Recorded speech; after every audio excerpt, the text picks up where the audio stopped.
이제 본선 진출자들을 어저께 발표를 했어요. 그러니까 당 대표는 뭐 이건 뭐 별 재미가 없어. 김민석, 정청래, 송영길 이 세 후보가 올라갔고요. 근데 이제 문제는 어제 가장 눈길을 끈 것은 최고위원 후보자들 13명 나왔는데 5명 떨어지고 8명 올라갔거든요. 그 중에 소위 말하는 친청계라고 하는 이성윤, 한민수, 최민희 후보가 모두 다 컷 통과를 했다는 거예요. 나머지 5명은 이제 친명계 의원이고, 더 놀라운 점은 어제 결과에서 소위 공소 취소를 주도적으로 이끌었던 박성준 의원, 공소 취소 모임을 주도적으로 이끌었던 박성준 의원과 공소 취소 특별법, 그러니까 공소 취소 특검법을 발의를 했던 이건태 의원이 탈락을 했다는 거예요. 이것과 관련 한번 얘기를 한번 해보도록 할 텐데 어떤가요? 어제의 결과. 저는 말씀하신 것처럼 당대표 컷오프보다 네. 이 최고위원 컷오프에 더 주목을 했습니다. 말씀하신 것처럼 친청계 3인방이 모두 생존했거든요. 네. 근데 그 친청계 3인방이 컷오프를 넘어서서 이 전당대회를 통과한다. 네. 이렇게 되면은 사실상 의결권을 가진 민주당 지도부 구성원은 당대표 1명에 최고위원 5명이거든요. 그렇죠. 지명직 2명 있긴 합니다만 의사 발언권이 사실상 약할 거 아니겠습니까? 그렇죠. 상대적으로. 그러면 사실상 민주당 지도부에서 그 당무를 쥐락펴락할 수 있는 것은 당대표 최고위원 5명일 텐데 네.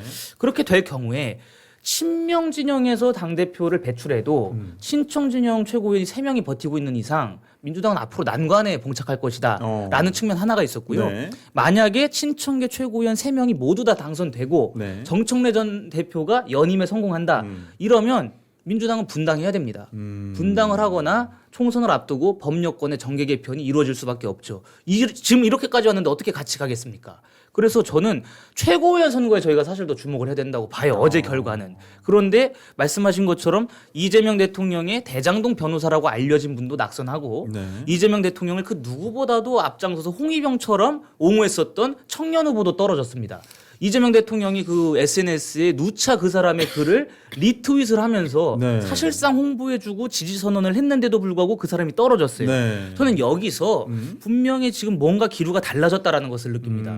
정청래 전 대표의 당내 입지가 네. 생각보다 강건하구나. 그리고 친청계를 향해서 그 민주당원들이라든지 민주당에 계신 분들이 바라보는 시각이 생각보다 다르구나라는 것을 느꼈습니다. 그래서 전당대회까지 저희가 가봐야 되겠습니다만 친청계 최고위원 후보 3명이 살아남는다면 저는 그렇게 되면 민주당 향후가 굉장히 어두워질 거라고 아니 봅니다. 근데 그 청년 문제 청년 후보 얘기해서 지금 명픽이 지금 다 떨어지고 있거든요. 다 떨어졌죠. 지금 보니까 뭐 정민철 청년 최고위원 후보까지 해가지고 명픽이면 마지막 한 명도 있는데 그분도 떨어지는 거 아닌가라는 그러게요. 생각도 드는데. 뭐 한 분 또 계신데. 그러니까 어제 보니까 친명계에서는 박선원, 서미화, 임미애, 김영호 후보가 전부 다 올라갔고요. 김용호님 대단하시다. 누구? 김용.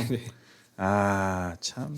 그러니까 대부분 선거를 앞두고 계시는데 이런 분도 나가시네요 보니까. 아니 그래서 제가 최근에 들었는데 네. 민주당 의원들이 그동안에 김민석 전 총리 측에 굉장히 줄을 댔다가 네. 최근 들어서 관망세로 전환하신 다시? 분들이 많다고 합니다. 아니 그래서 실제로 한 2주 전인가 3주 전인가 네. 이 방송에서 네. 당시에 신조부 대변님이 고민정 의원의 어떤 출마를 가지고 뭐 지금 정청래 대표의 뭐 어떤 앞날을 조금 어둡게 전망을 하셨는데 제가 그때 그렇게 만만하지 않을 것이다라고 얘기한 게 그랬죠. 우리가 실제로도 이전 여론조사 같은 걸 보면 알겠지만 그냥 일반 여론조사를 했을 때는 그래도 정청래 후보가 그렇게 좋은 득표를 못해요. 근데 이게 지지층으로 얘기를 해놓고 당원으로 얘기를 해놓고 네. 보면 이게 달라요. 이게 어떤 얘기냐면 지금 민주당이라고 하는 정치 집단의 강성 지지층들이 네. 이미 일반에서 좀 멀어진 사람들이에요. 그럼 어떻게 봐야 되냐? 네. 당선된 사람들도 일반에서 좀 먼 사람들이 될 확률이 높다 이겁니다. 아. 그러니까 지금까지 민주당이 본인들의 어떤 인사들이 수사받고 혐의점을 받는 거에 대해서 본인들이 잘못해서가 아니라 검찰이라고 하는 집단이 아주 나쁜 사람들이기 그렇죠. 때문에 걔네들이 우리한테 네. 누명을 뒤집어 씌웠다. 네. 이런 프레임으로 지금까지 어떻게 보면 본인들의 지지층들을 조려내온 거거든요. 네. 근데 이제 이미 이 고삐가 통제가 안 되는 거예요. 그러니까 오히려 이제 정청래 대표가 본인이 이제 이런 전선을 치는 용도로 보안 수사권을 끌어올 수 있다는 것 자체가 이게 자기 지지층들 강성 당원들에게는 먹힌다라는 거거든요. 네. 그러니까 저는 이조차도 사실은 이게 정청래 대표의 지지라고 생각하지 않아요. 그냥 민주당의 강성 지지가 있는 거예요. 그 지지층들이 듣고 싶은 얘기를 누가 하고 그 깃발을 누가 잡느냐는 건데 그거를 이전에는 이재명 대통령이 잡고 있었던 거죠. 흔히 얘기하는 개딸이라는 사람들 만들어가지고 그렇죠. 본인들이 검사 악마하고 검찰 악마하면서 근데 이제 본인이 권한을 잡고 본인이 국정을 운영해야 되니까 그렇게만 할 수 없는 상황이 됐거든요. 네. 그러니까 쉽게 얘기하면 이전에 책임 없는 쾌락을 즐길 수 있었던 야당 대표 때와 대통령이 다른 것처럼 반대로 이제는 그 대통령이고 네. 나는 여기에서 생기는 부작용은 내가 어차피 여당 대표라고 해도 대통령이 있으니까 대통령한테 보통 가기 마련이거든요. 그렇죠. 그러니까 막 지를 수 있는 정청래 대표가 유리한 판이 저는 계속 이어질 거라고 봅니다. 네. 저는 지금 보니까 최고위원 같은 경우에는 중앙위원 50%, 권리당원 50%로 네. 치러졌더라고요. 네. 그러니까 당 대표는 중앙위원 35, 권리당원 35, 여론조사 30 이렇게 해서 완전히 다른 퍼센테이지를 그러니까 당심으로만 최고위원이 지금 정해져 있잖아요. 네. 그렇기 때문에 이게 지금 당심을 분석하는 되게 굉장히 좋은 지표라고 보여지는데 당원들이 봤을 때는 이러한 공소 취소 모임 같은 경우가 이번 지방선거에 굉장히 큰 영향을 미쳤다고 생각을 하는 거예요. 그러니까 패배의 요인이 된 것이 공소 취소 모임 이런 것들 아니었나. 그래서 이렇게 박성준이나 김건태 같은 분들이 이건태 같은 분들이 이제 당 대표 선거에서 그러니까 최고위원 후보에서 떨어질 수밖에 없었던 것이고 지금 방금도 지금 이재명 대통령이 출국을 하면서 이제 사진이 올라왔는데 보니까 거기엔 총리 안 불렀거든요. 그러니까 이번엔 총리 한성수 총리 한성수도 안 안 나가셨어요? 불렀어요. 그러니까 그러면 그 전에 이 김민석 총리는 왜 불렀냐? 노골적인 거예요. 본인이 내가 명픽은 이거다라고 보여줬던 건데 이런 것들이 지금 당원들에게 굉장히 반감을 사고 있다라고 봐야 될 것 같아요. 그렇기 때문에 지금도 보면 이제 친명계에서 5명의 후보가 본선에 진출을 했고 이 3명이 친청계에선 3명이 됐는데 지금 그 누구냐? 김민석 후보 같은 경우에는 정청래 진영에서 짜고 있는 그 선거 전략을 굉장히 비난하고 있잖아요. 뭐 요일 그 태어난 생일별로 그렇죠. 1월부터 뭐 3월에는 누구 네. 그다음에 뭐 4월부터 8월에는 누구 이러한 작전조차도 막 비난하고 있는 이 상황에서 신천지를 꺼내든 김민석 총리를 어떻게 이제 다독일 것인가. 그것 또한 저는 청와대에서 굉장한 숙제로 남을 것이다 보고 있습니다. 아니 그러니까 그 제가 기억하기로는 이 달별로 그 하는 거 있잖아요. 네. 민주당에서 옛날에 또 했었어요. 그러니까 원래부터 했던 거라면서요. 네, 원래 했었어요. 네. 왜냐면 이게 중복되니까. 이게 아니면 예를 들어 팀을 짜서 나간 거잖아요. 지금은 친정청래 네. 팀으로. 그러면 이 세 사람을 올려야 된단 말이에요. 그러면 표를 군분하게 나눠가지고 이 사람들을 다 같이 올리려고 하면 그런 식으로밖에 안 되는 거야. 여기는 투표자가 누군지를 모르니까. 근데 그래서 과거부터 저는 있었던 방식으로 저도 옛날에 봤던 것 같거든요. 민주당에 있을 때. 근데 이걸 뭐 마치 뭐 엄청 비난을 하더라고, 비판을 하더라고요. 그래서 뭐 비판을 뭔가 이게 굳이 이거 뭐 지지자들 당연히 표를 군분하게 해서 그러니까 전체적으로 팀이 올라가야 된다고 하면 이런 경우에는 이렇게 가는 거지. 그리고 뭐 딱 하는 건데 내가 봤을 때는 뭐 하여튼 친명계는 너무 후보자가 많아서 이걸 뭐 이걸 어떻게 나눠 가지고 하기에는 좀 그랬을 것이고 친청계는 뭐 3명 딱 있으니까 8명 중에서 3명 올리는 건 그렇게 어려운 일은 아니었을 거다라는 생각이 좀 들고요. 근데 저는 반대로 그게 조직적으로 딱딱딱 될 수 있다는 게 좀 무섭긴 하네요. 실제로 선거 같은 걸 할 때 이제 그 호남권 같은 경우는 네. 워낙 그 지방선거에서 민주당이 다 이기는 데잖아요. 그렇죠. 그러니까 뭐 기초의원 같이 흔히 얘기하는 네. 여러 명이 당선되는 것조차도 네. 민주당이 싹쓸이하는 경우가 많아요. 음. 그게 어떻게 가능하냐면 그 민주당의 지지세를 가지고 있는 분들이 딱딱딱 나눠서 투표를 하는 거예요. 네, 맞아요. 가번한테 어떻게, 나번한테 어느 정도, 다번한테는 뭐 어느 정도 대단하다. 이렇게 해서 싹쓸이하는 건데 그게 신뢰가- 사실 당원들을 동원해서 하는 것도 쉽지 않은데 이건 당원 선거도 아니고 일반 국민 상대로 하는 거잖아요. 아무리 호남권이라고 해도. 네. 근데 그걸 이뤄낼 수 있다는 것 자체가 저는 굉장히 아니 무섭다고 기본적으로 생각을 합니다. 투표에 대한 전략적인 생각을 해요. 어떻게 해야지 된다라는 것은 알고 그리고 그런 가이드라인을 누군가 또 옆에서 얘기해 주니까 단톡방이 있을 거 아니에요. 대부분 지지자들 단톡방이. 그러면 거기다가 이제 뭐 맨날 그걸 웹잡고 해가지고 올리잖아요. 아니 어느 당이든 그렇게 네. 똑같아요. 최고위원은 뭐 네. 1인 2표가 대다수기 때문에 다 네. 그렇게 합니다. 네네. 하여튼 뭐 그 가운데 뭐 청년 정치인들 떨어졌고 맨날 청년 하지만 결과적으로는 청년은 다 배제가 됐다라는 거 보고 있고 그 다음에 어저께 이성윤 의원이 조금 뭐 말씀을 본심이라고 저는 생각이 드는데 2030년에 정권 교체를 하겠다. 본심이죠. 탈당하신대요? 분당하신대요? 모르겠어요. 정권 교체 하시겠답니다. 아니 이게 본심인 게요. 네, 정권 교체 돼야죠. 예. 30년에. 우리나라는 네. 87년 체제 이후에 정권 재창출이 된 적이 한 번도 없습니다. 제가 말씀드리는 정권 재창출이라는 건 실질적인 정권 재창출이 된 적이 없다는 거예요. 뭐냐면 개파를 그렇죠. 다투면서? 우리가 노태우 그다음에 김영삼 두 분이 당은 같았지만 그렇죠. 다른 입장이고 또 김대중 노무현 두 분도 당만 같이 다른 입장이에요. 이명박 박근혜 마찬가지입니다. 네. 그렇기 때문에 대한민국은 항상 실질적인 정권 교체를 해온 나라다라는 측면에서 저는 이 말씀을 드리고 싶어요. 그러니까 이성윤 의원도 2030년에 정권 교체를 하겠다 이거는 그러면 이명박 박근혜 이런 그렇죠. 거 정청래 대표를 연임을 어떻게 해서든지 시켜서 네. 이재명 체제를 끝장내고 네. 새로운 유정청래 시대를 열겠다라는 그 포부로 봤는데 그렇게 되기 전에 민주당에서 국민의힘으로 정권이 교체될 겁니다.